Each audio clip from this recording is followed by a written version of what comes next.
I hope you really enjoyed yesterday's story of the 3 little pigs and had fun building their houses using different materials. Well, today's story is Room on the Broom by Julia Donaldson. Now, this is one of my favourite books as I use it a lot to teach sounds and rhyming words like cat and hat, frog and bog, room and broom. So let's see if you can hear some of the sounds that rhyme in this story. Now also, if you're interested, this book has a soundtrack and a video to go with it.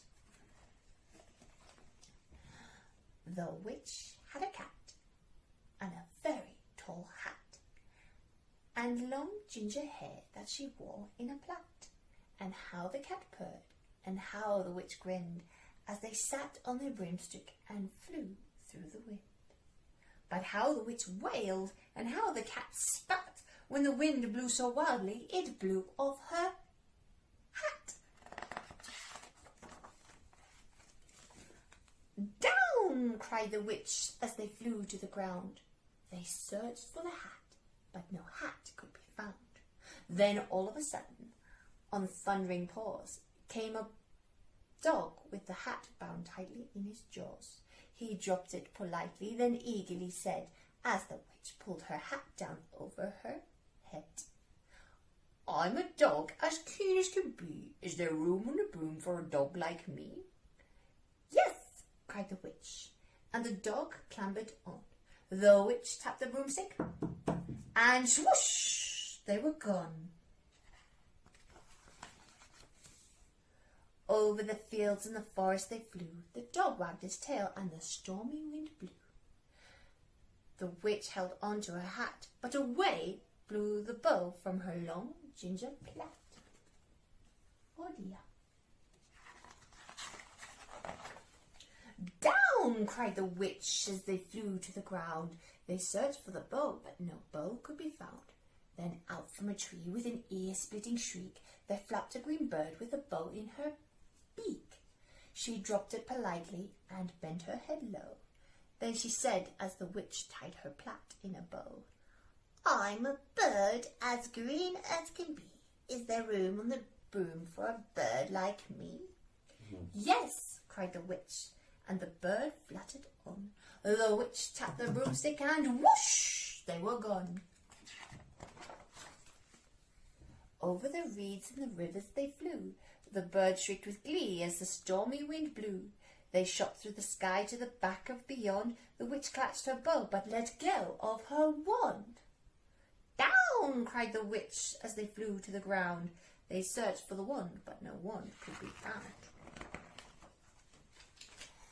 Then, all of a sudden, from out of a pond leapt a dripping wet frog with a dripping wet wand. He dropped it politely and said with a croak, then as the witch dried the wand on the fold of her cloak, "I'm a frog as clean as can be. Is there room in the broom for a frog like me?" "Yes," cried the witch, so the frog bounded on. The witch tapped the broomstick and whoosh, they were gone. Over the moors and the mountains they flew. The frog jumped for joy and the broom snapped in two. Down fell the cat and the dog and the frog. Down they went, tumbling into a bog. The witch's half-broomstick flew into a cloud, and the witch heard a roar that was scary and loud. Roar! Oh dear, what could it be? "I'm a dragon as mean as can be, and I'm planning to have witch and chips for my tea." "No!" cried the witch, flying high and higher. The dragon flew after her, breathing out fire. "Help!" cried the witch, flying down to the ground. She looked all around, but no help could be found. The dragon drew nearer, licking his lips, said, "Maybe this witch I'll have without chips." Oh. But just as he planned to begin on his feast, from out of a ditch rose a horrible beast. It was tall, dark and sticky, and feathered and furred. It had 4 heads and wings like a bird, and its terrible voice as it started to speak was a yowl and a growl and a croak and a shriek. As it dripped and it squelched as it strode from the ditch, and it said to the dragon, "Buzz off, that's my witch."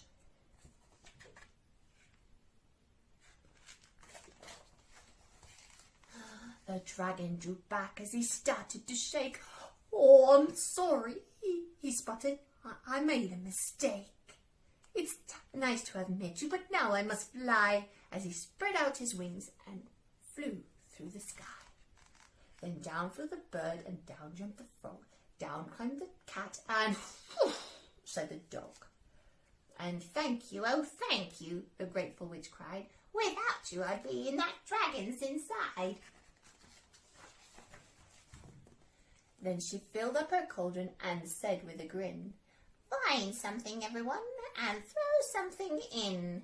So the frog found a lily, the cat found a cone, the bird found a twig, and the dog found a bone.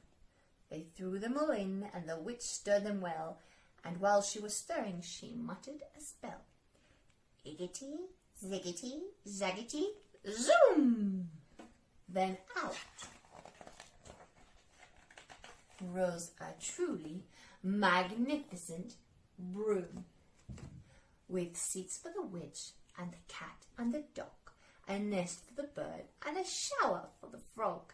"Yes!" cried the witch, and they all clambered on. The witch tapped her broomstick, and whoosh! They were gone. Well, I hope you enjoyed today's story, and if you're very interested, you can contact me and I can send you the link for the video of the story. Now, for tomorrow's story, we have the bears in the great big storm, or Tyrannosaurus Drip, also by Julia Donaldson. So let me know which ones you want to read, and I'll look for them in the comments. Thank you for joining me, and see you again tomorrow. Bye.